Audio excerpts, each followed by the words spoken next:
त्यसकारण म त के आह्वान गर्छु सन्दुक रुइतलाई भने राष्ट्रिय अहिलेको शोक र विपत्तिको अवस्था भएको हुनाले सरकारले मलाई जुन तकमा दियो यसको लागि धन्यवाद छ, तर म यो ग्रहण गर्नेपट्टि छुइनँ भन्न सक्नुपर्छ डाक्टर सन्दुक रुइतले। आयो एउटा भाट एउटा दलाल यो 10तिर चाहिँ ढोका ढकढक्याई प्राज्ञ भयो, भिसी भयो, राजदूत भयो, तकमा पायो, हेर तकमा ढल्काएर हिँडेको यो फोरी भन्छन्। अहिले त्यो आङ्काजी भन्नेले भनिरहेछ नि महाकवि लक्ष्मीप्रसाद देवकोटालाई चोर कवि अरे। हो न हो सुरेन्द्र केसी तुरुन्तै प्रधानमन्त्री भइहाल्ने भयो भन्ने पिर हुँदो रहेछ क्या यिनीहरूलाई।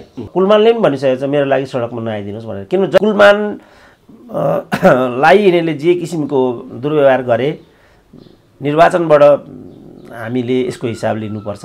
रानीले नै 4 लाख 5 लाख चाहिँ घुस खाएर गोर्खा दक्षिण बाबु बेथिन् भनेर लेखेको छ। तिमीहरूले कहिले पनि सुरेन्द्र केसी राम्रो छ, सुरेन्द्र केसी राजदूत हुनुपर्छ, सुरेन्द्र केसी मन्त्री हुनुपर्छ, सुरेन्द्र केसी प्रधान यो नभन तिमीहरू, किनभने जति तिमीहरू मलाई बोक्छौ त्यति नै रुचाउँछन्। र सन्दुक रुइतकै हकमा पनि म के भन्छु भने उनले अनुपयुक्त समयमा उनको पनि त्यहाँ नाम छन्, उनको नाम देखाएर त्यहाँभित्रका यी विकृत मानिसहरूलाई चाहिँ अलङ्कारित गराउने पनि प्रपञ्च हुन्। मेरो नेपाली जनतालाई र अहिले यो कुलमानको लागि सङ्घर्ष गरिरहेका जनताहरूलाई के आह्वान छ भने देशको छोरो हो, देशको लागि लडिरहेको हो, यो मान्छेको कल्याण होस् भनेर मनमा मात्रै भन्ने, सुरेन्द्र केसीको जय जयकार नगर्ने। किन अहिले चाहिँ राष्ट्रिय शोकको बेला छ, मानिसहरू चाहिँ कोरोना, बाढी, पहिरो अन्य कारणले अब अहिले एमसिसीकै कुरा भइराखेको छ। एमसिसीमा भीम रावल इत्यादि कत्रो कुरा गर्थे त, अब भीम रावलको एक शब्द पनि सुनिँदैन, सुनिन्छ। माओवादीले पनि मान्छे मारेको थियो, सेना पुलिसले पनि मान्छे मारेको थियो। अब अहिले आएर त्यसको हिसाब किताब खोज्न थालियो भने पाइन्छ त? समाजले भन्नु पर्यो त्यो कुरा। जस्तो हिजो चाहिँ जनयुद्धमा राज्यको त्यो नीतिको लागि नै उनीहरूले हिजो ज्यान फालेर हिँडेका हुन्, तर अहिले तिनै सेना प्रहरीले तिनै माओवादीलाई चाहिँ सलोट हान्नु परिराखेको छ। मुखमागत कटुवाललाई त्यही हिसाबको आधारमा त लखेटेको थियो नि त पछिल्लो चरणमा चाहिँ प्रचण्डले। 18 घन्टा लोड सेडिङ हुन्थ्यो हिजो, जुन हामीले त्यो खपेकै हौँ खपेकै हौँ।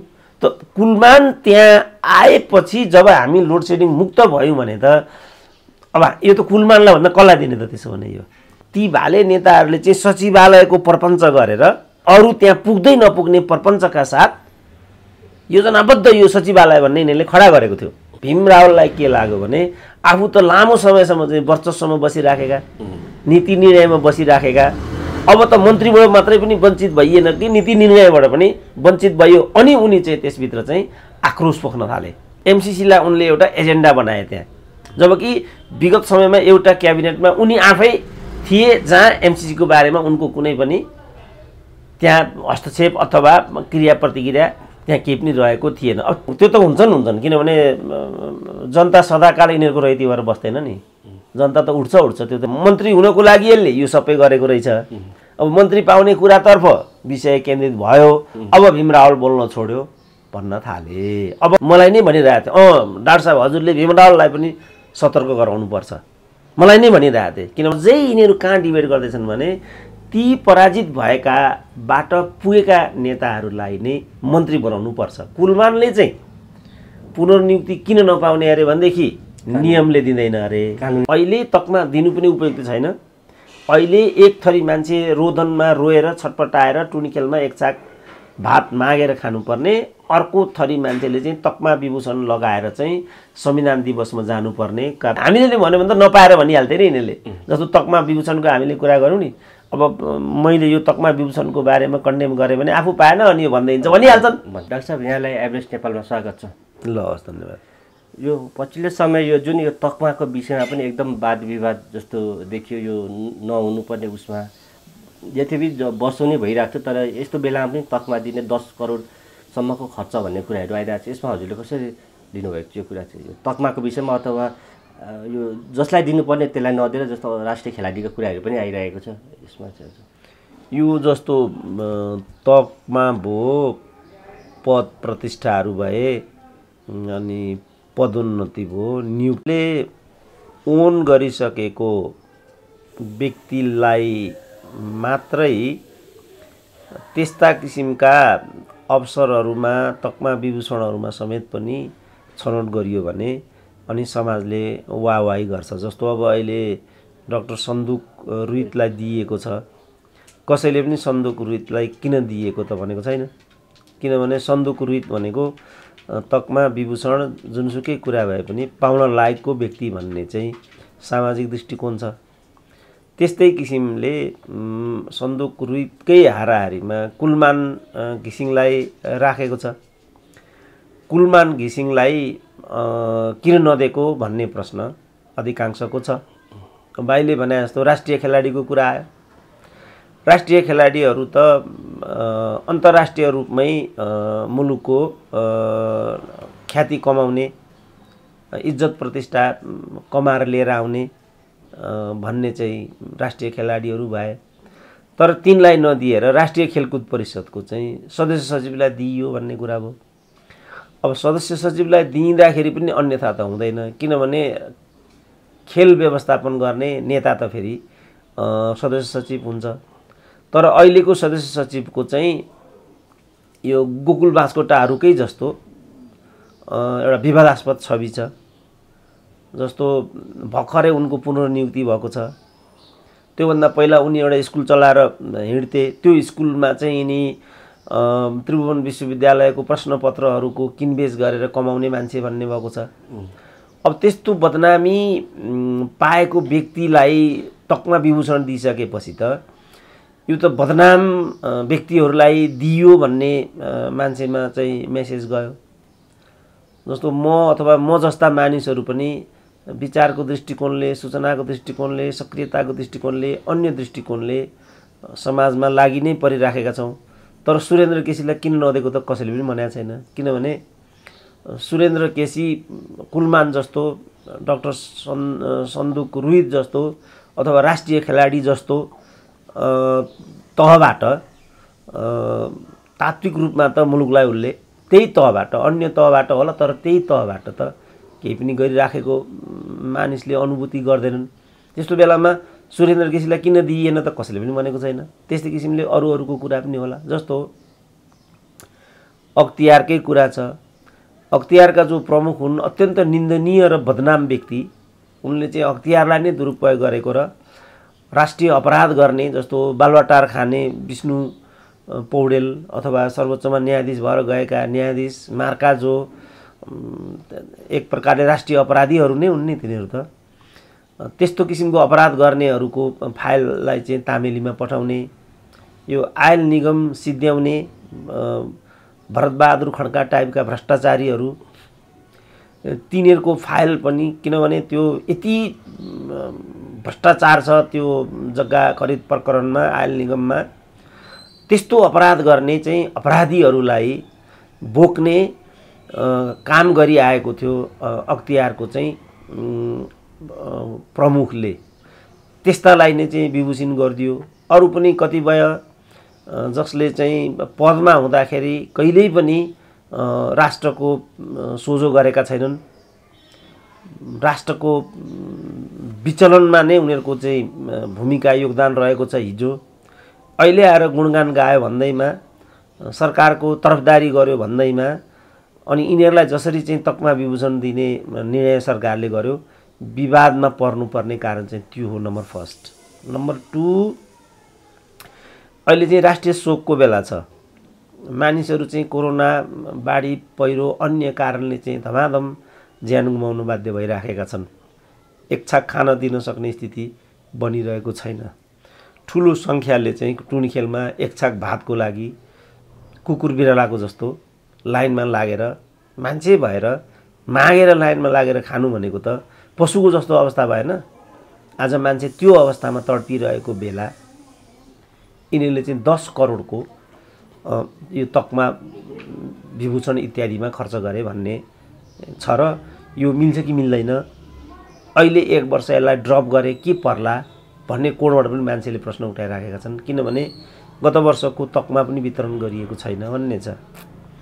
त्यसपछि यिनीहरूले जुन अस्ति यो सांसदको लोगो इत्यादि निर्माण गर्ने क्रममा पनि लापरवाही गरेर त्यसमा पनि करोडौँ रुपियाँको घोटाला र विचलन गरेको, राष्ट्रिय अपराधकै तहको अपराध हो त्यो पनि गरेको भन्ने छ। एउटा चाहिँ PCR टेस्टसम्म गर्न सकिएको छैन। मान्छे डिप्रेसनमा गएर मानिसहरू चाहिँ रोजगारी गुमाएको अवस्था मात्रै होइन कि मानसिक विचलनको स्थिति छ। यस्तो बेलामा यसलाई राष्ट्रिय विपत्तिको वर्ष मानेर यो चाहिँ तामझाम इत्यादि नगरिकन टुनखेलमा जसरी यिनीहरूले यताबाट खानको लागि लाइनमा बसेका असहाय र कमजोर व्यक्तिहरूलाई चाहिँ दस्काएर भिआइपीहरूलाई यहाँ असर गर्छ इत्यादि भनिकन ठोकठाक गरेर हटाएर जसरी चाहिँ तामझाम यिनीहरूले गरे र देशवासीहरू अहिले भनौँ न अब पहिरैबाट पनि 400-500 मान्छे दिवंगत भएको, सिन्धुपाल्चोकको लिदीको पहिरोले गर्दाखेरि सिन्धुपाल्चोक नै कुरूप भएको, देशवासीहरू सिन्धुपाल्चोकका जनताहरूमा रुवाबासी परिराखेको एउटा यस्तो स्थिति छ। डिप्रेसनको कारणले पनि 3000 भन्दा बढी मानिसहरूले ज्यान गुमाइसकेको तथ्याङ्कहरू यस्ता छन्। अब 300-400 मान्छे त कोरोनाबाट पनि दिवंगत भएको यस्तो छ। अस्पतालमा औषध उपचारको व्यवस्था छैन। विश्वव्यापी रूपमा चाहिँ दाजुभाइहरू छटपटिरहेका छन्, दिदीबहिनीहरू अप्ठ्यारोमा परिरहेका छन्। एक ठाउँबाट अर्को ठाउँबाट जानको लागि राहतको उद्धारको व्यवस्था गर्नुपर्ने छ, त्यो गर्न सकिएको छैन। विमानस्थलमा चाहिँ भाइ छोराहरू तडपिरहेको स्थिति छ। राजदूतावासहरू चाहिँ घेरिएका छन्। राजदूतहरूले चाहिँ रोजगार ती चाहिँ श्रमिकहरूको चाहिँ यो विपदको अवस्थालाई ठिकसँग व्यवस्थापन गर्न सकिरहेका छैनन्। यहाँ विषयलाई केन्द्रित गर्नुपर्नेमा किन यो तामझाम गर्छौ, किन यो संविधान दिवसको नाममा रडाको मचाउँछौ, किन यो तकमा विभूषणको कुरा गर्छौ, गर्दाखेरि पनि किन चाहिँ आफ्ना चट्टाबट्टाहरूलाई मात्रै यस्तो कुरा गर्छौ। म भन्छु नि right man right place, reward and पनिसमेन्टको व्यवस्था अनिवार्य हुन्छ है डेमोक्रेसीमा भनेर। यो बेला हो। यस्तोमा जस्तो भनौँ न अब अहिले चाहिँ अग्रपङ्क्तिमा उभिएर स्वास्थ्यकर्मीहरूले चाहिँ ज्यान हत्केलामा लिएर चाहिँ रोगीहरूको चाहिँ सेवा गरेका छन्। सुरक्षाकर्मीहरू ज्यान हत्केलामा लिएर चाहिँ सडकमा चाहिँ निस्किएका छन्। उनीहरूमाथि कुटपिट भइराखेको छ, दुर्वाच्य भइराखेको छ। अहिले चाहिँ यो सुरक्षामा खटिएकाहरूको जुन भत्ता हो, सुरक्षामा खटिए बापतको भत्ता 6 महिनादेखि त्यो भत्ता चाहिँ भुक्तानी भइराखेको छैन भन्ने छ। अब मलाई लाग्छ यसरी खटिने सुरक्षाकर्मी र स्वास्थ्यकर्मीहरूले पनि यो तकमा विभूषणमा चाहिँ वाञ्छित प्राथमिकता पाएका छैनन्।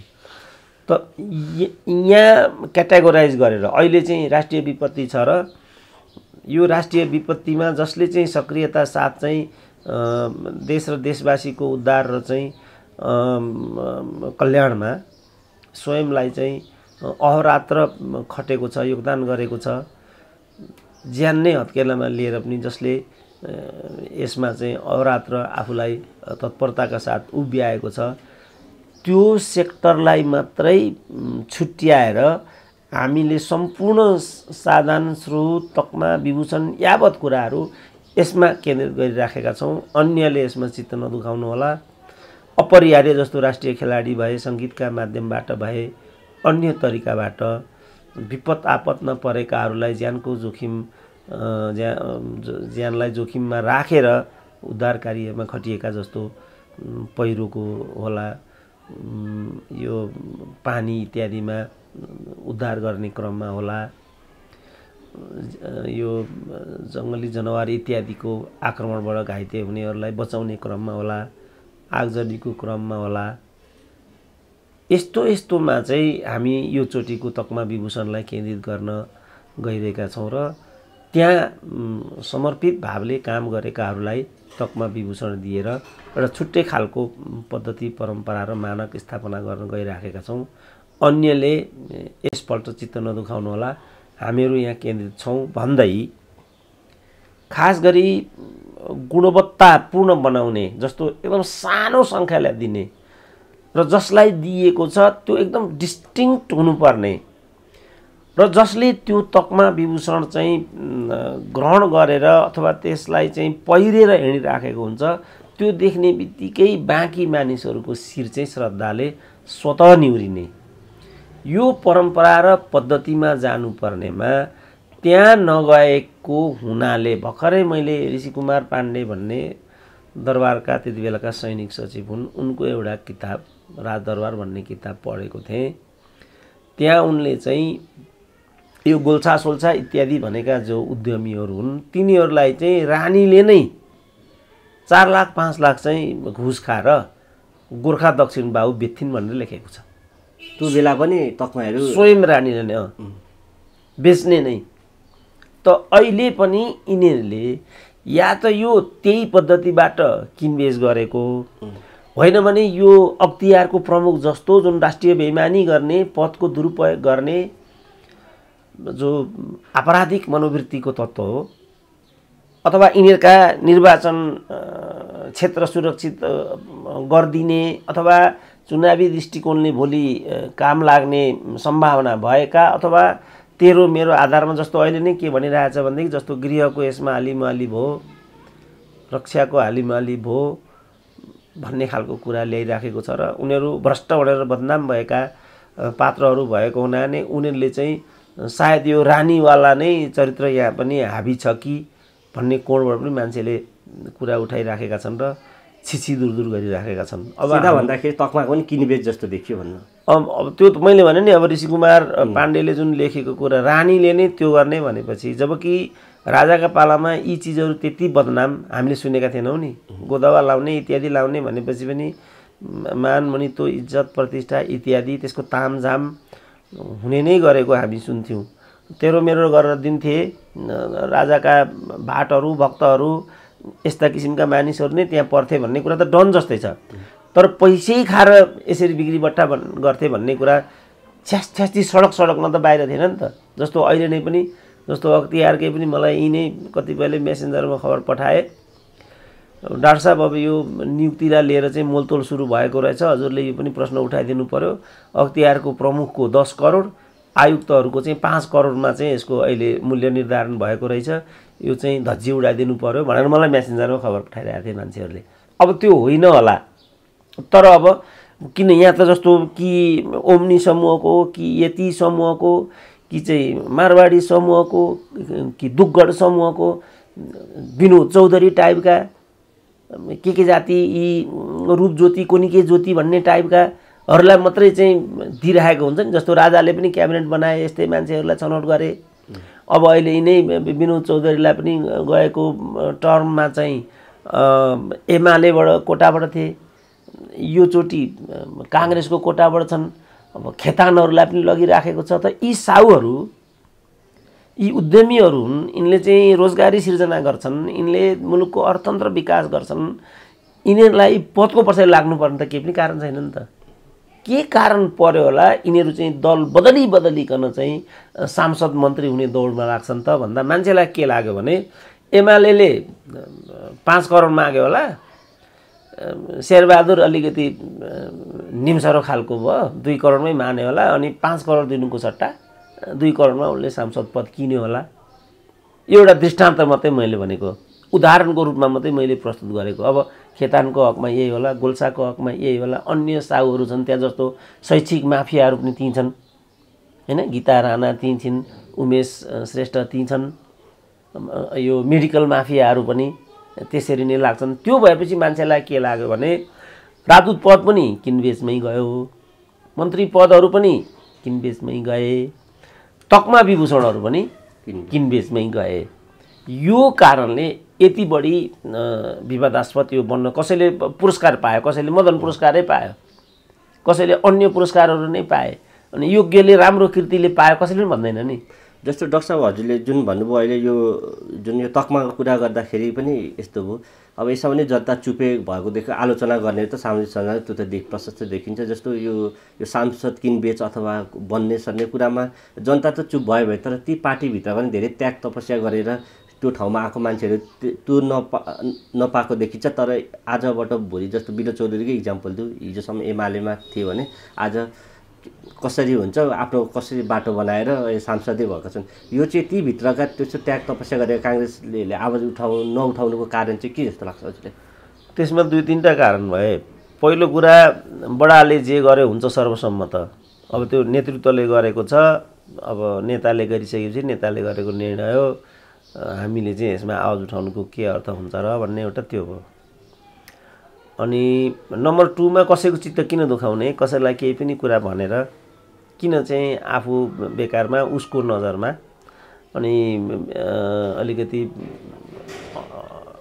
आलोचित विवादित किन हुने, यो हुने भयो।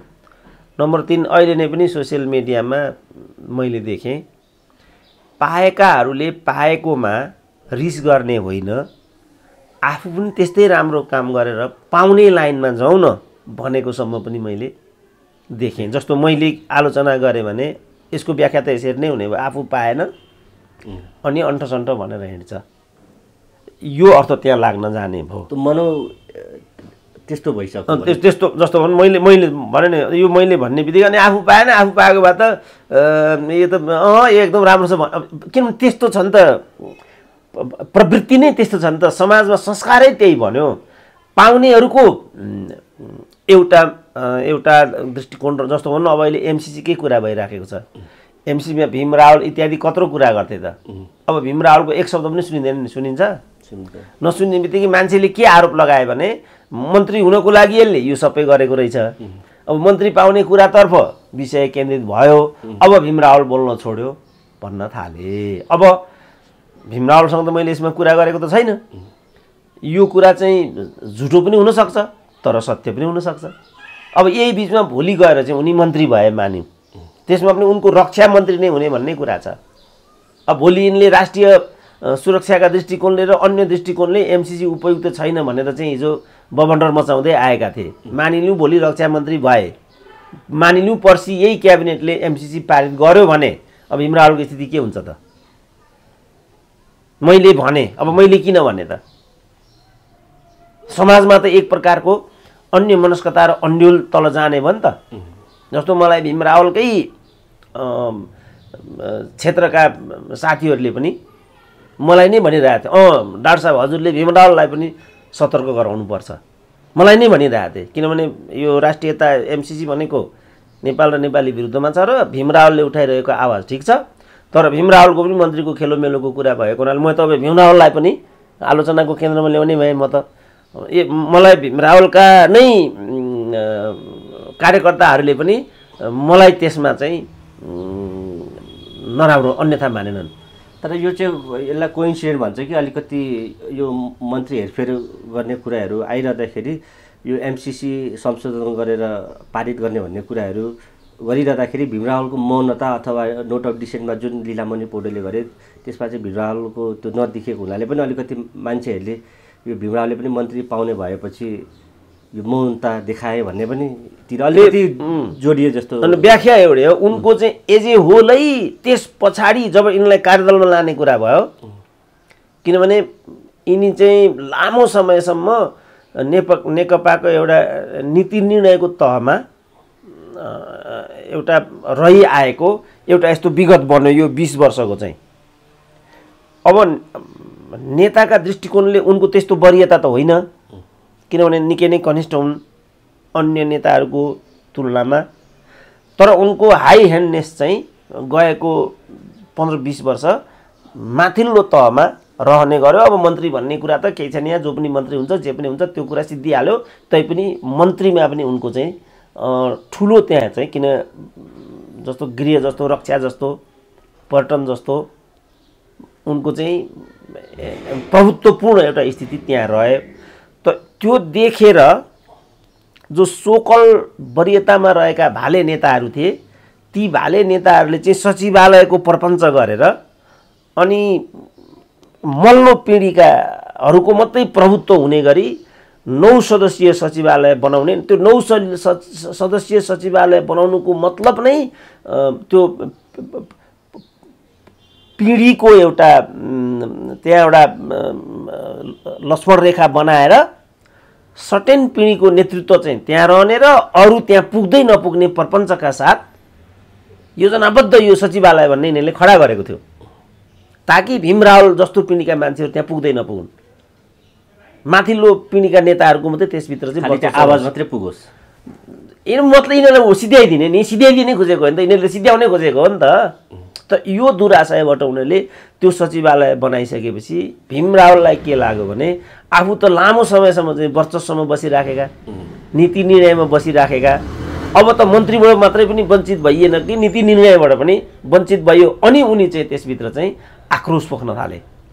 एमसिसीलाई उनले एउटा एजेन्डा बनाए त्यहाँ, जबकि विगत समयमा एउटा क्याबिनेटमा उनी आफै थिए जहाँ एमसिसीको बारेमा उनको कुनै पनि त्यहाँ हस्तक्षेप अथवा क्रिया प्रतिक्रिया त्यहाँ केही पनि रहेको थिएन। अब ती मान्छे किन आज यो जुन 5 महिनाको अवधिको जुन एउटा रवैया र 5 महिना पछिको रवैयामा किन अन्तर आयो होला त भनेर मान्छेले तुलना गरे। गर्दा मान्छेले के इम्प्रेसन बनायो भने यो खाली मन्त्री पदको कुरा रहेछ, यो पद गुमेको एउटा कुण्ठा मात्रै रहेछ, वास्तवमा भीम रावलको कुरा त्यो होइन रहेछ भन्ने मान्छेलाई त्यो होइन होला। मैले भने नि मेरो कुरा पनि भएको छैन के हो राहुलजी कसो भनेर मैले त्यस्तो संयोग पनि मिलेको छैन, सोधपुछ पनि मैले केही गरेको छैन।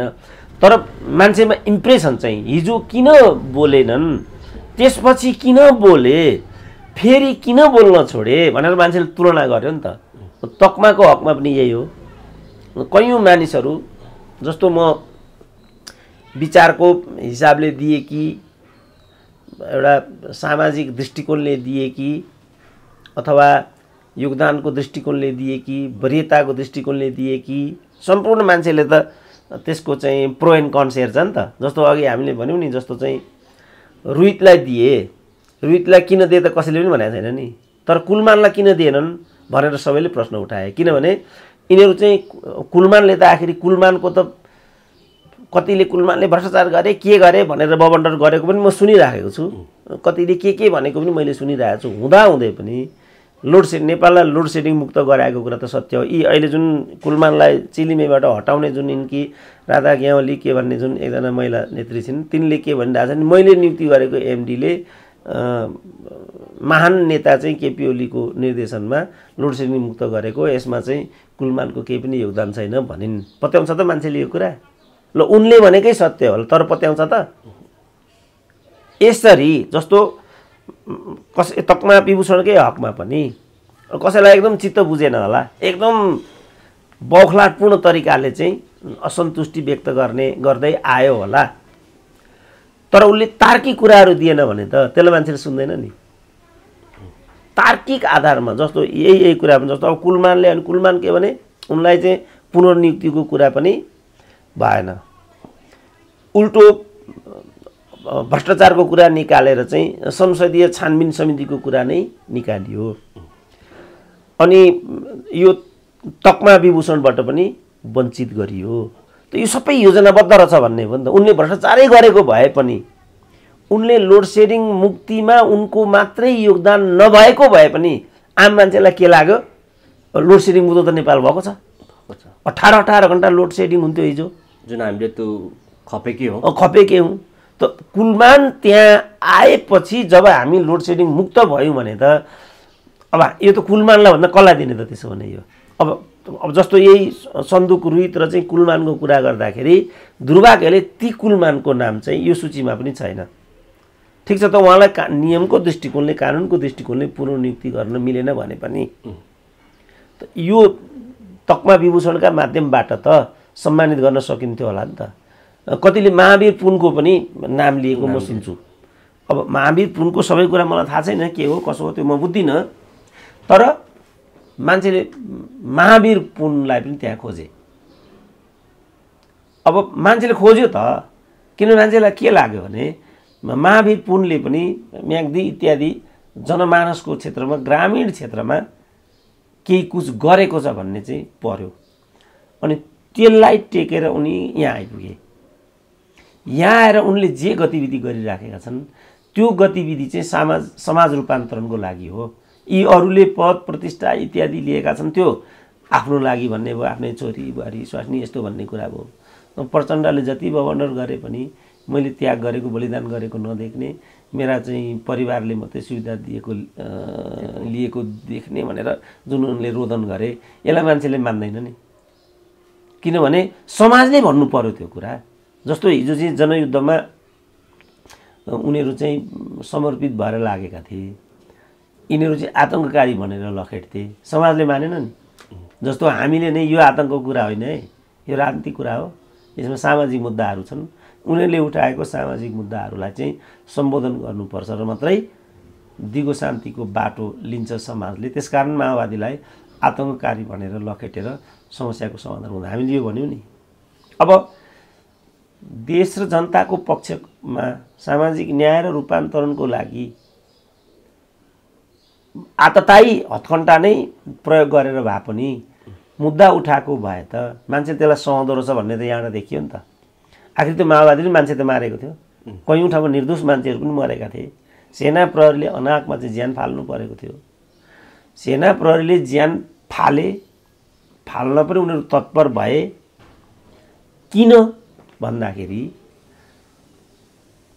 उनीहरूलाई आतङ्ककारी भनेर चाहिँ राज्यले चाहिँ त्यो नीतिबाट उनीहरूलाई लडाइराखेको छ। राज्यको त्यो नीतिको लागि नै उनीहरूले हिजो ज्यान फालेर हिँडेका हुन्।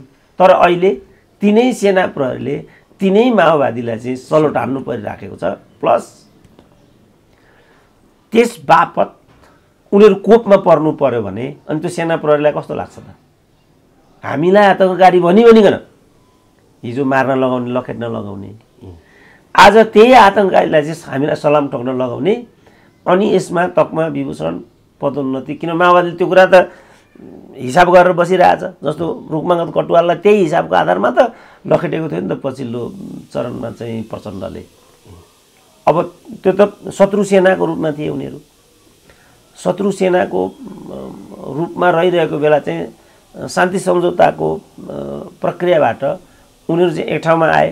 उनीहरू एक ठाउँमा आएपछि त त्यो शान्ति प्रक्रियाले वाञ्छित परिणाम नपाउँदासम्मको पदीय ग्यारेन्टी त रुखमाङ्गत कटुवालको त थियो नि त। त्यहाँ त शान्ति सम्झौता अनुसारको विषय हो नि त त्यो। तर प्रचण्डले पुरानो हिसाब किताब गरेर बिचैमा रुखमाङ्गतलाई चाहिँ बलिको बोको बनाएर त्यहाँ अर्को माओवादीको गुरिल्लालाई ल्याएर चाहिँ कमान्डर इन चिफ बनाउने, एउटा ढोडोको तोक्मालाई त्यहाँ उभ्याएर तत्काल त्यो ढोडोको टोक्मालाई कमान्डर इन चिफ बनाउने, अनि पछाडिबाट चाहिँ माओवादीले ताला चाबी हातमा लिएर बस्ने योजना थियो त्यहाँ। यसमा त परिपक्व दृष्टिकोण चाहिन्थ्यो नि त। नेपाली सेना भन्दैमा, माओवादी भन्दैमा, अर्को भन्दैमा राष्ट्रको जो बृहत्तर नीति हुन्छ त्यो नीति मा क्षयीकरण आउने गरी त एउटा राष्ट्रिय दृष्टिकोण बनाउनु हुँदैन नि हामीले। एउटा बृहत्तर जस्तो माओवादीको काम पनि मान्छे मार्ने थियो, सेनाको काम पनि मान्छे मारेरै समस्याको समाधान गर्ने थियो। आखिर त्यो त मान्छे मार्ने खेल त थियो नि त्यो, डुवर डाइभ। डुवर डाइभको। अब अहिले आएर माओवादीले मान्छे मार्यो, सेनाले मान्छे मार्यो भन्नुको के अर्थ हुन्छ? त्यो कामै मान्छे मार्ने थियो नि त। माओवादीले पनि मान्छे मारेको थियो, सेना पुलिसले पनि मान्छे मारेको थियो। अब अहिले आएर त्यसको हिसाब किताब खोज्न थालियो भने पाइन्छ त? त्यसकारण गुण र दोषको आधारमा, त्यसको मूल्यवत्ता, त्यसको मेरिटोक्रेसीको आधारमा, चाहे त्यो तकमाको कुरा होस्, चाहे त्यो विभूषणको कुरा होस्, चाहे त्यो पदोन्नतिको कुरा होस्, चाहे त्यो पुनर्नियुक्ति होस्, जस्तो अहिले नै भन्नु यिनीहरू नै के भन्दैछन् भने ल एउटा जनताको मर्म र भावनाको विपरीत पराजित नेताहरूलाई अप्पर हाउसमा लगे, तिनै उनीहरू जबरजस्ती गरे। अझै यिनीहरू कहाँ डिबेट गर्दैछन् भने ती पराजित भएकाबाट पुगेका नेताहरूलाई नै मन्त्री बनाउनु पर्छ। कुलमानले चाहिँ पुनर्नियुक्ति किन नपाउने अरे भनेदेखि नियमले दिँदैन अरे, कानुनले दिँदैन भने, कानुनले दिँदैन अरे। अनि यहाँ चाहिँ मानिलिउँ भोलि नियुक्ति गरे अनि के हुन्छ त? हो, यो कारणले सबै कुराहरू नेपालमा चाहिँ विवादास्पद बन्ने गरेका छन्। त्यसकारण मैले बारम्बार जोड दिएको कुरा के भने 5वटा कुरा चाहिँ लोकतन्त्रमा अपरिहार्य हुन्छन्। Accountability, meritocracy, transparency, right man, right place, reward and punishment. यो 5वटा कुरा मात्रै डेमोक्रेसी हुन्छ। यो 5वटा कुरा नहुने बित्तिकै त्यो मोबोक्रेसी हुन्छ। निर्वाचन मात्रै डेमोक्रेसी हुँदैन। र अहिले नेपालमा जुन किसिमको शासन भोगिराखेका छौँ, यो सिद्धान्तमा मात्रै डेमोक्रेसी हो, यो डेमोक्रेसी होइन, यो मोबोक्रेसी हो। तकमा मोबोक्रेसीको एउटा क्रूप नमुना हो। अहिले तकमा दिनु पनि उपयुक्त छैन। अहिले एक थरी मान्छे रोदनमा रोएर छटपटाएर टुनीखेलमा एक छाक भात मागेर खानुपर्ने, अर्को थरी मान्छेले चाहिँ तकमा विभूषण लगाएर चाहिँ संविधान दिवसमा जानुपर्ने का बिचमा ठुलो विरोधाभास छ। त्यस कारणले नेपाली जनताले, अब बिचारा ऊ भन्न सक्दैन होला र उसले आफ्नो प्रकारले यसमा क्रिया प्रतिक्रिया दियो होला। कति मान्छेमा कुण्ठा थियो होला, मैले तकमा पाएँ, फलानो पाएँ। मलाई चाहिँ कति बेलामा यो विगत समयमा नि भनेका थिए, यो खास गरी यो ब्रिटिस भर्तीमा काम गर्ने संस्थामा पनि म आफू संलग्न भएर काम गर्थेँ। त्यति बेला चाहिँ यो ब्रिटिस सेनामा काम गर्ने हाम्रा चाहिँ जो भूपू सेनानीहरू हुन्, भूपू सैनिकहरूले चाहिँ राम्रो काम गरे बापत भिक्टोरिया क्रस भिसी भन्ने दिइन्छ त्यहाँ। त्यो भिसी भन्ने चाहिँ संसारकै सबभन्दा उच्च र प्रतिष्ठित तकमा मानिन्छ। त्यसरी मानिएको तकमा विभूषण मध्ये नेपालीहरूले पनि त्यो अदम्य साहस र शौर्य देखाए बापत 12 जना नेपालीहरूले चाहिँ त्यो तकमा लिएका छन्। भूपू सैनिक ती ब्रिटिस सेनामा काम गर्ने गोर्खाहरूले चाहिँ 12 जनाले त्यो तकमा लिएका छन्। त्यो तकमा कति सम्मानित भने त्यो तकमाधारी तुलबहादुर पुन भन्नेलाई लिएर म आफै लन्डन गएको थिएँ। लन्डन जाँदाखेरि चाहिँ त्यो तुलबहादुर पुन आउने भनेपछि हिथ्रो एयरपोर्ट नै खाली गर्नु पर्दो रहेछ। 15 मिनट हिथ्रो एयरपोर्टै खाली गरे उनीहरूले माथि एयर। अनि तिनलाई लिन चाहिँ गोर्डन ब्राउन थिए प्राइम मिनिस्टर त्यति बेला युके का। गोर्डन ब्राउन आफै आएका एयरपोर्टमा। त्यति सम्मानित तकमा हो त्यो। त्यति वेट रहेछ। त्यति भने नि त्यो लगाएको देखेपछि ब्रिटिस क्वीनले पनि उठेर सलाम गर्नुपर्ने। त्यति ओजिलो र त्यति माथिल्लो तहको चाहिँ मानिन्छ त्यो तकमा। र अघि मैले भने 12 जना नेपालीहरूले त्यो तकमा पाए। अहिले पनि एकजना चाहिँ रामबहादुर लिम्बू भन्ने एकजना मात्रै त्यो तकमा लगाउने नेपाली चाहिँ दमककाउन जीवित छन्। तिनलाई लिएर मैले एउटा प्रेजेन्टेसन 4 वर्ष अगाडि यो मलेसियन युनिभर्सिटीमा क्वालालम्पुरमा मैले एउटा त्यसको प्रेजेन्टेसन त्यही एरियामा लडेका हुन्। त्यही एरियामा यो तकमा पाएका हुन् उनले। त्यो ठाउँ पनि म भिजिट गर्न गएको थिएँ। त्यत्रो एउटा महत्त्वको चाहिँ तकमा मानिन्छ त्यो। हाम्रा चाहिँ भूपू गोर्खाहरू यो यस सन्दर्भमा बोल्नु पर्दा के भन्थे भने त्यति मेहनत गरेर हामीले त्यो तकमा हासिल गर्यौं। त्यसको त्यत्रो सम्मान छ। अंग्रेजको लागि हामीले त्यति बलिदान गर्यौं तर अहिले हामीले चाहिँ मागेर खानु परिराखेको छ। तकमा लगाएको छ तर पेट हाम्रो खाली छ भने ब्रिटिसले यत्रो एउटा विशिष्ट तहको तकमाको समेत पनि सम्मान गर्न सकेन, जानेन। हामीलाई लडाए मात्रै यत्रो तकमा विभूषण हामीलाई भिरायो तर आज हामीले चाहिँ बेरोजगार जस्तो, भोको पेट जस्तो, न पेन्सन छ, न सुविधा छ, न अवसर छ, न औषध उपचार छ, न केही छ, न छोराछोरीको व्यवस्थापन गर्न सकेका छौँ। हाम्रो जवानी मात्रै यसले खायो भनेर चाहिँ उनीहरू गुनासो गर्थे। अब भिक्टोरिया क्रसको त यो अवस्था छ भने अनि यो जाबो त्यो पनि यो तरिकाले दिएको। अघि रानी ऐश्वर्यको मैले कुरा गरेँ 5-5 लाखमा बेचेको तकमा लगाएर कुनै एउटा बेकुफ चाहिँ टुँडी खेलमा हिँडिराखेको छ भनेदेखि त्यसले सम्मान पाउँछ? नेपालमा पदको हकमा पनि त्यो कोही राजदूत होस् हिँडाउँछन्, अहिले आयो फटा भन्छन्। अहिले कोही उतै अख्तियारको नवीन गिम त्यो मान्छेले त्यसलाई ढुङ्गाले हान्छन्। भोलि त्यसलाई अहिले यहाँ भनिरहेछन् त मान्छेले मुख छोड्छन्, अब ढुङ्गा हान्छन्, अब छोड्दै भनिरहेछन् नि। गोकुल बासकोटा मन्त्री भए पनि प्रधानमन्त्री भए पनि के प्रतिष्ठा हुन्छ तिनको? हो यो कारणले तकमा विभूषण अहिले राष्ट्रपति माथि नै मान्छेले कसरी मुख छोड्छन् त? प्रधानमन्त्री माथि मान्छेले कसरी मुख छोड्छन् त? किनभने अघि मैले भने 5 वटा फ्याक्टर हामीले चाहिँ अवलम्बन गरेनौँ। हामीले प्रणाली लोकतान्त्रिक अपनायौँ। निर्वाचनका माध्यमबाट निर्वाचित प्रतिनिधिहरूलाई हाउसमा पनि हामीले पठायौँ तर हामीले त्यो विधिबाट निर्वाचित भएर आएका प्रतिनिधिहरूको, पदाधिकारीहरूको, तकमा विभूषणहरूको त्यो खालको हामीले एउटा गरिमालाई चाहिँ हामीले विकास गर्न सकेनौँ। एकचोटि म साउथ कोरियामा हिँडिरहेको थिएँ। परबाट एउटा मान्छे चाहिँ आयो। एउटा मान्छे आएपछि सारा वरिपरिका मान्छेहरू चाहिँ सतर्क भए, शिर निहुर्याए। के भयो, किन सबै बेग्लै स्थिति यहाँ देखियो त भने मैले कोरियन इन्टरप्रेटरलाई। उसले के भन्यो भने परबाट हाम्रो एउटा राष्ट्रिय कवि आउँदैछ। त्यो राष्ट्रिय कविको चाहिँ कोरियामा साह्रै ठुलो प्रतिष्ठा छ, इज्जत छ।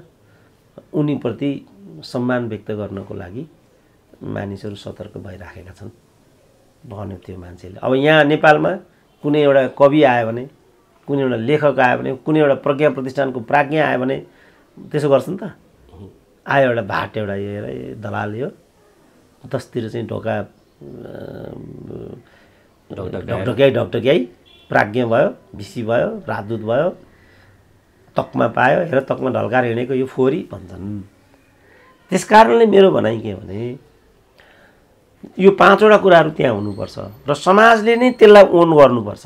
हाम्रो शताब्दी पुरुष, हाम्रो राष्ट्रकवि, हाम्रो महाकवि, अहिले त्यो आङ्काजी भन्नेले भनिरहेछ नि, महाकवि लक्ष्मीप्रसाद देवकोटालाई चोर कवि अरे।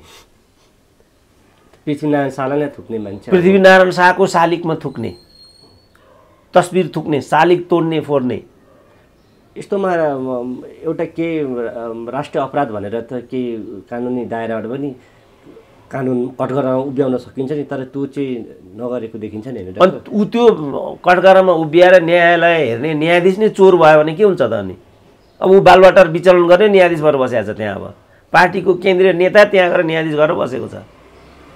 अनि त्यसले न्याय दिन्छ भन्ने मान्छेलाई लाग्दैन। जस्तो भनौँ न, रञ्जन कोइरालालाई चाहिँ उन्मुक्ति दियो अदालतले, अब अफ्ताब आलमको आइरहेछ फाइल लिएर आउनु भन्यो भन्ने छ।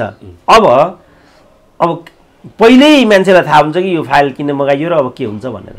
भनेपछि अब चाँडै अफ्ताब आलम पनि रिहा मुक्त हुँदैछन्। मैले त शेरबहादुरको सरकार आउँदासम्म लाग्छ भनेर पहिल्यै घोषणा गरेका थिएँ, त्यति पनि पर्खेलान् जस्तो देखिएको छैन। अब लु त्यो होइन होला, न्यायिक पुनरावलोकन गर्ने चाहिँ सर्वोच्च अदालतको क्षेत्राधिकार हुन्छ, न्यायिक पुनरावलोकन होला, अफ्ताब आलमलाई त्यहाँ चाहिँ अन्याय पनि भएको होला, सबै कुराहरू होला। तर मान्छेलाई के लाग्ने भयो, किनभने अब रञ्जन कोइरालाको हकमा यति गर्यो, पोखराबाट यति जग्गा ल्यायो, खायो, यो गर्यो त्यो गर्यो भन्ने बजारभरि चलिराखेको छ। अब यहाँ पनि अफ्ताब आलम त झन् चाहिँ अपराधी नै भयो राष्ट्रिय स्तरको, होइन? ल 2 करोड बुझाइदियो होला। अब एउटा साधारण त्यो सुब्बालाई चाहिँ त्यहीँ अख्तियार गर्छ नि त, एउटा सुब्बा 10,000 कि कति खाने आत्महत्या गरेर मऱ्यो। अब राजनारायण पाठक त्यसलाई नै चाहिँ हब बनाएर भ्रष्टाचार गरिरहेको रहेछ। बालुटारको कुरा त विष्णु पौडेललाई के गर्न सक्छन् त यिनीहरू? अब भोलि मन्त्री हुन बेर छैन उनी। त यो विधिबाट जुन हामीले पद प्रतिष्ठाको हुर्मत लियौँ, यसको विश्वसनीयता, यसको साख, यसको प्रतिष्ठा, यसको गौरव, यसको गरिमा जुन किसिमले चाहिँ विचलित गऱ्यौँ, त्यसको एउटा घिनलाग्दो दृष्टान्त भनेको चाहिँ यो तकमा विभूषणको प्रकरण हो। अब यसो म पनि त यसो विचार गर्छु, त्यो सबैको नाम त अब पानसायलाई दिएका छन् यिनीहरूले, त्यो थाहा पनि हुने कुरा आएन। त्यो सन्दुक रुहितको चाहिँ मलाई पनि हो जस्तो लाग्छ। र सन्दुक रुहितकै हकमा पनि म के भन्छु भने उनले अनुपयुक्त समयमा उनको पनि त्यहाँ नाम छनौट, उनको नाम देखाएर त्यहाँभित्रका यी विकृत मानिसहरूलाई चाहिँ अलङ्कारित गराउने पनि प्रपञ्च हुन्। त्यस कारण म त के आह्वान गर्छु सन्दुक रुहितलाई भने, राष्ट्रिय अहिलेको शोक र विपत्तिको अवस्था भएको हुनाले सरकारले मलाई जुन तकमा दियो यसको लागि धन्यवाद छ, तर म यो ग्रहण गर्नेपट्टि छुइनँ भन्न सक्नुपर्छ डाक्टर सन्दुक रुहितले। डाक्टर साहब, अब हामी कार्यक्रमको अन्तिममा पनि छौँ। म अलिकति 1-2वटा क्वेसन सोध्न चाहेँ। जस्तो जब यो राजनीतिक सङ्कट अथवा एउटा नेताको माथि अमला उठाइन्छ, तब एउटा चाहिँ राष्ट्रिय एजेन्डा बनाएर अलिकति हाइट कमाएको जस्तो देखिन्छ क्या। यो अब उदाहरणहरू थुप्रै छन्। यो चाहिँ किन हुन्छ जस्तो लाग्छ हजुरलाई? त्यो त अब प्रायोजित संरचनाहरू हुन्छन्, प्रायोजित मिडियाहरू हुन्छ, प्रायोजित चाहिँ प्रपञ्चहरू हुन्छन्। त्यो अन्तर्गत कसैलाई उठाउनु पर्यो भने उठाउने खेल हुन्छ, कसैलाई गिराउनु पर्यो भने गिराउने खेल हुन्छ। जस्तो यो प्रायोजित अधिकांश त प्रायोजित नै हुन्छ, नभए पनि अघि भयो भने पारदर्शिता मैले भने नि, जस्तो भनौँ न, यहीँ पनि मान्छेले भनिरहेछन् त नारायण काजी चाहिँ अप्पर हाउसमा गए, त्यति चाहिँ बबन्डर भएन, किन वामदेव जाँदा मात्रै त्यत्रो बबन्डर? मान्छेले प्रश्न उठाए नि त। जबकि मलाई लाग्छ नारायण काजीले त जिन्दगीमा कुनै पनि चुनाव जितेकै छैन होला। वामदेव त कार्यकालले 5-6 मतले, त्यो पनि अन्तर्घातबाट हराइएको भन्ने छ। 1-2वटा निर्वाचन त उनले जितेका पनि छन् नि त, होइन? तैपनि निर्वाचनको पनि जुन किसिमको ढकोसला यो अल्पविकसित मुलुकहरूमा गर्ने गरिन्छ, त्यो निर्वाचनले पनि त्यत्रो रेस्पेक्ट कमान्ड गर्ने अवस्था चाहिँ छैन। किनभने मनी माइन्ड मसलबाट चाहिँ जस्तो अब प्रचण्डकै छोरीलाई कसरी जिताइयो भन्ने कुरा संसारलाई थाहा छैन त, कुट्टी कुट्टी जिताएको छ नि त त्यहाँ त यो कारणले गर्दाखेरि त्यो निर्वाचन परिणाम, पदाधिकारी, तकमा विभूषणको कुनै दुई कौडीकै मूल्य छैन क्या हाम्रो देशमा। कुनै मानिसप्रति पनि कसैले रेस्पेक्ट गरेर हेर्नुपर्ने अवस्थै विद्यमान छैन। कसैको छोरी भएको हुनाले, कसैको स्वास्नी भएको हुनाले, कसैको बुहारी भएको हुनाले, कोही विनोद चौधरी भएको हुनाले, कोही राजेन्द्र खेतान भएको हुनाले यो तरिकाले चाहिँ उनीहरूले ती पद प्रतिष्ठाहरू चाहिँ गेन गरेका छन्। यस्तो बेलामा त मान्छेको मनमा त घृणाभाव त हुन्छ नै हुन्छ। त एउटा बृहत्तर त्यो एउटा राष्ट्रिय परिवेश त्यो छ भनेदेखि अर्कोतिर चाहिँ प्रायोजित तरिकाले कसैलाई बदनाम गरिदिने, कसैलाई चाहिँ आकाशमा पुर्याइदिने, त यो प्रपञ्च पनि यस्तोमा चल्छ। कुनै एउटा उपयुक्त मान्छेलाई ल्याउनु पर्ने होला, त त्यो उपयुक्त मान्छे त्यहाँ पुग्यो भनेदेखि अनुपयुक्त मान्छेहरूलाई चाहिँ नीतिगत दृष्टिकोणले चाहिँ असर गर्ने स्थिति भयो भने पनि कहिलेका चाहिँ बबन्डर मचिन्छ। जस्तो अब यो युवराज कतिवटाको वास्तवमा उनको विज्ञतामा त कम मान्छेले मात्रै प्रश्न उठाउँथे, तर यति विवादास्पद अर्थमन्त्रीको रूपमा उनी चाहिँ गुज्रेर गए। तर कतिपय मान्छेको भनाइ के छ भने खास खास नीतिमा स्वार्थ समूहको स्वार्थलाई प्रहार गर्ने नीति नै युवराजको अलोकप्रियताको खास कारण थियो। किनभने अघि मैले भने प्रायोजित तरिकाले त्यो नीतिले असर गरेका मानिसहरूले त्यो नीतिबाट आफू बच्नको लागि प्रपञ्चपूर्ण तरिकाले युवराज खतिवडाको बदनाम गरिएको भन्ने कोण पनि त्यो स्वर मुखर ढङ्गले बाहिर आएको छैन। मैले रामशरण महतको प्रतिक्रिया हेरेको थिएँ। रामशरण महतले बडा शिष्ट कमेन्ट गरेको थियो युवराज खतिवडाको हकमा। उहाँ विज्ञ अर्थमन्त्री हो, तर राजनीतिक एउटा ढाडसको अभावले गर्दा उहाँले परिणाम दिन सक्नु भएन भनेको छ। अब रामशरण महत भनेको त अर्थशास्त्र बुझ्ने मान्छे हो नि, अब प्रतिपक्ष दलको नेता पनि हो, प्रतिस्पर्धी पनि हो युवराज खतिवडासँग, अन्टसन्ट भन्न सक्थे नि त। तर रामशरण महतले अन्टसन्ट भनेको छैन। अब म पनि अलिकति किन म रामशरणले नै के भन्छन् भनेर वास्तवमा म फोनै गरेर सोधौँला भन्दै थिएँ। डाक्टर साहब यो के कुरा हो, अब हजुरले त अलि अर्थशास्त्र बुझ्नुहुन्छ, वास्तविक युवराज खतिवडाको चाहिँ कुरा के हो? किनभने अब म त अर्थशास्त्र गहिरोसँग बुझ्दिनँ, भरे एउटा हचुवा टिप्पणी भयो भने मान्छेले राम्रो भन्दैन नि। सुरेन्द्र केसी पनि आक्रोशमा आएर, त्यत्रो प्रोफेसर भएको मान्छे आक्रोशमा आएर उत्तेजित भएर बोल्ने, विश्वसनीयतामै प्रश्न उठाइदियो भने त खत्तम भइन्छ नि। त्यस कारण हामीले त आधिकारिक टिप्पणी गर्नुपर्छ र जिम्मेवार भएर बोल्नुपर्छ नि। कसैलाई चित्त बुझ्यो भन्दैमा आकाशमा पुर्याइदिने, कसैलाई चित्त बुझेन भन्दैमा पतालमा पुर्याइदिने, यो जुन नेपाली कायदा छ यहाँको, त्यो त हामीले गर्नु हुँदैन नि। म पर्खेर बसिरहेको थिएँ, ठ्याक्कै चाहिँ एउटा पत्रिकामा मैले डाक्टर रामशरण महतको प्रतिक्रिया देखेँ। उनले त्यस्तो भनिरहेको थिए, सुयोग्य व्यक्ति हुने नि, तर यिनले चाहिँ त्यो सुयोग्यतालाई अनुवाद गर्न सकेनन्, ट्रान्सफर्मेसन गर्न सकेनन्। किन त भन्दाखेरि उनीसँग एउटा राजनीतिक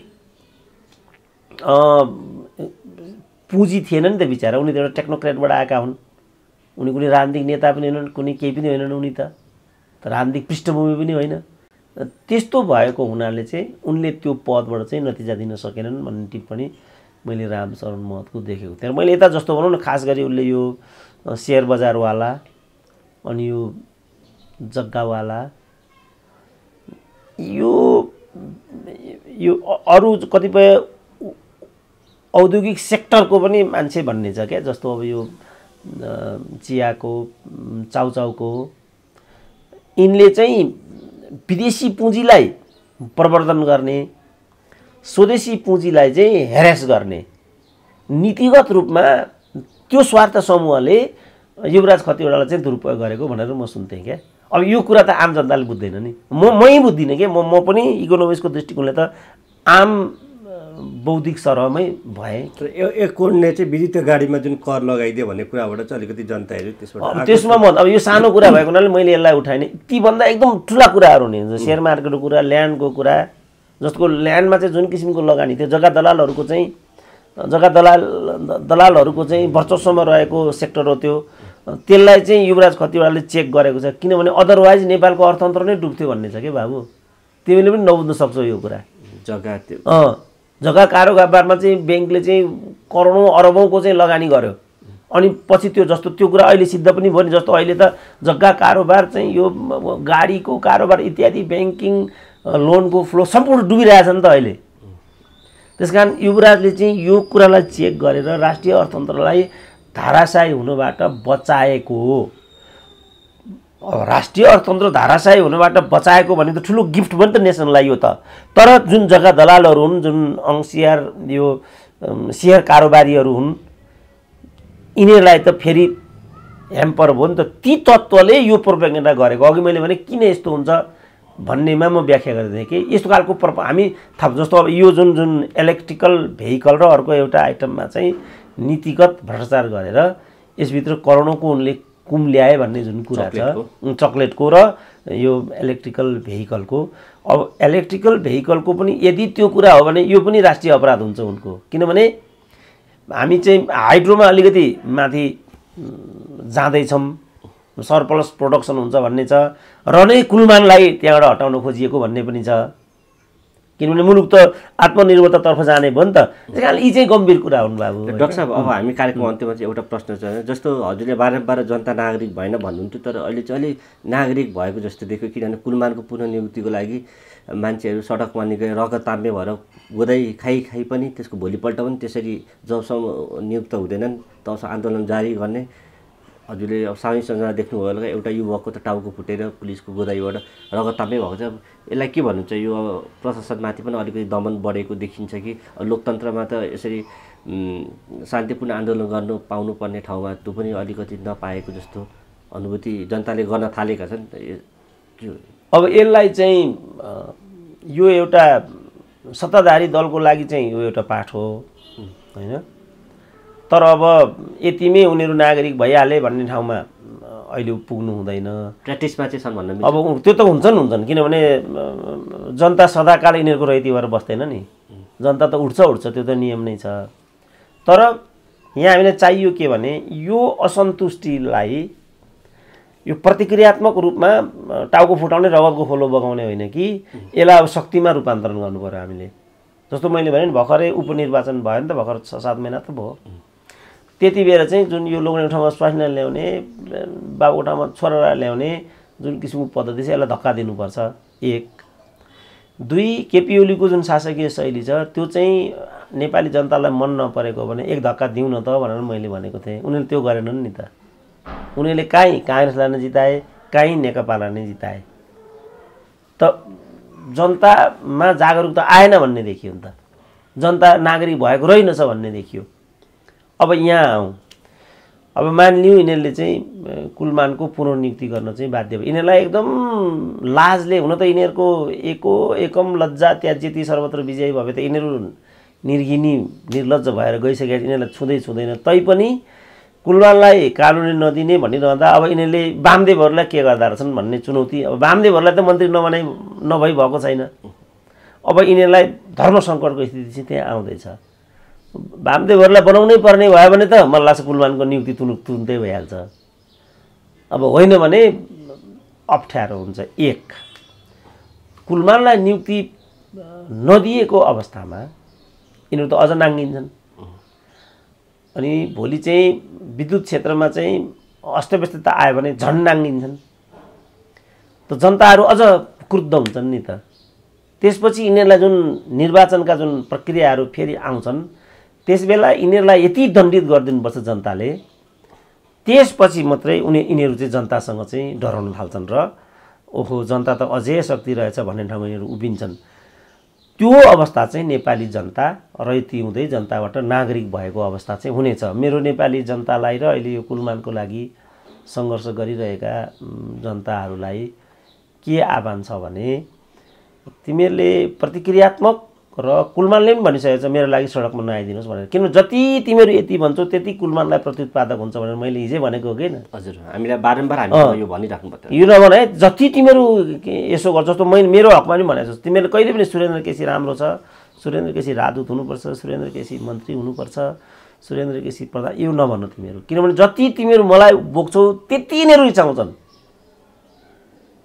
तिमीहरूले हामीलाई मन मात्रै हाम्रो तिमीले दुवा गर्ने हो, यो देशको छोरो हो, देशको लागि लडिरहेको हो, यो मान्छेको कल्याण होस् भनेर मनमा मात्रै भन्ने, सुरेन्द्र केसीको जय जयकार नगर्ने। किन जति तिमीहरू हाम्रो त्यति नै यिनीहरू क्रुद्ध, उति हामीलाई हान्न आउँछन् कि यिनीहरू, त्यति नै अवसरबाट हामीलाई यिनीहरूले वञ्चित गरिदिन्छन्।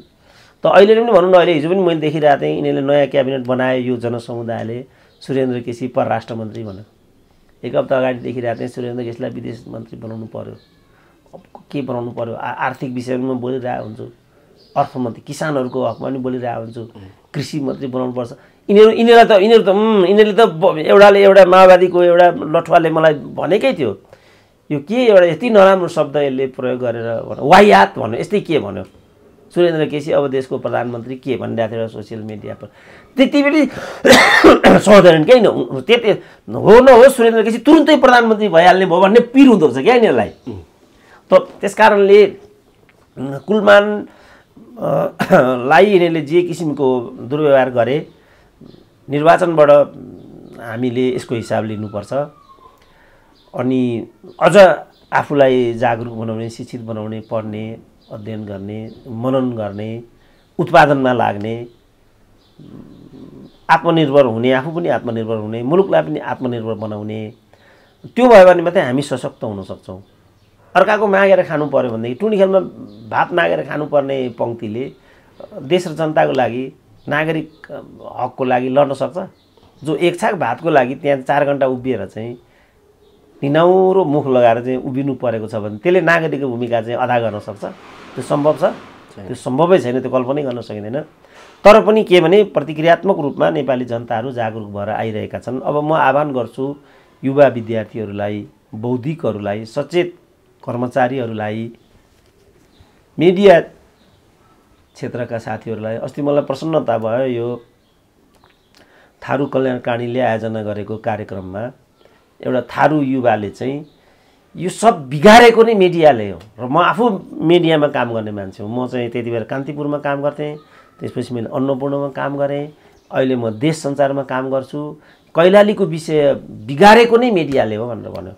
किनभने त्यहाँभित्र चाहिँ पार्टिसन र राजनीतिक आधारभन्दा अर्को आधारमा त्यहाँ कुनै समाचार पनि दिइँदैन, कुनै लेख रचना पनि छापिँदैन, कुनै पनि दिइँदैन। त्यो म सञ्चार पत्रकारितामा स्नातकोत्तर गरेको मान्छे हुँ भन्थ्यो। मैले 30 वर्षदेखि यो कुरा उठाएर आइराखेको थिएँ नि, तिमीहरूले किन चाहिँ प्रायोजित लेख रचना मात्रै छाप्छौ, प्रायोजित अन्तर्वार्ताहरू मात्रै किन बजाउँछौ तिमीहरू भन्थे नि। तर एक्लै थिएँ म। अब म ऊ आफै भन्यो, म आफै अन्नपूर्णमा, त्यहीँ सम्पादक छन् 3, युवराज घिमिरे 3 छन्, 3कै छेउमा 3ले त्यो कुरा भनेपछि मैले मात्रै त भनेको होइन, मलाई त चोट पर्यो ल मैले भने। तर अब त पत्रकार पनि भन्न थाल्यो। हो यो खालका पत्रकारहरूलाई म के आह्वान गर्छु भने भाइ तिमीले विवेक प्रयोग गर्नुपर्छ। अब हाम्रो देश धेरै पछाडि परिसक्यो। किनभने मिडिया नै बायस भइदियो भने, बौद्धिकहरू नै पार्टिसन भइदियो भने, अधिकार कर्मीहरूले नै पार्टिसन आधारमा चाहिँ अधिकारको कुरा गर्न थाल्यो भने अनि सरकारवाला चाहिँ अझ दण्डित हुँदैन, अझ कुण्ठित हुनु पर्दैन हो। यो कुरा मैले 30 वर्षदेखि उठाइराखेको थिएँ। अब यो सार्थक हुन लागे जस्तो म बुझ्दैछु। किनभने त्यही पत्रिकामा काम गर्नेले भने नि यहाँभित्र चरम राजनीतिकरण हुन्छ, यहाँभित्र चाहिँ समाचार चाहिँ सम्प्रेषण गर्नु पर्यो भनेदेखि पनि मोलतोल हुन्छ, तेरो मेरो हुन्छ। पत्रकारले हामीले भन्यो भने त नपाएर भनिहाल्थ्यो नि यिनीहरूले। जस्तो तकमा विभूषणको हामीले कुरा गऱ्यौँ नि, अब मैले यो तकमा विभूषणको बारेमा कन्डेम गरेँ भने आफू पाएन अनि यो भन्दै हिँड्छ भनिहाल्छन् भन्छ। त त्यो भएको हुनाले एउटा मूल्यवत्ता, पारदर्शिता, योग्यता क्रम चाहिँ अपरिहार्य छ र त्यो बाटोमा हामी जानुपर्छ। त्यसपछि मात्रै नेपाली जनता साँचो अर्थमा नागरिकको रूपमा उभिनेछन् र उनीहरूको नागरिक कर्तव्य र अधिकारको पनि ग्यारेन्टी हुने स्थिति बन्नेछ। त्यतातिर यस्ता घटनाहरूले उद्वेलित हुन हामीलाई प्रेरित गर्नेछन् र गरून् भन्ने शुभकामना म व्यक्त गर्न चाहन्छु। धन्यवाद डाक्टर साहब, यहाँलाई समय सम्बन्धको यहाँले धेरै धेरै धन्यवाद। ल हस्।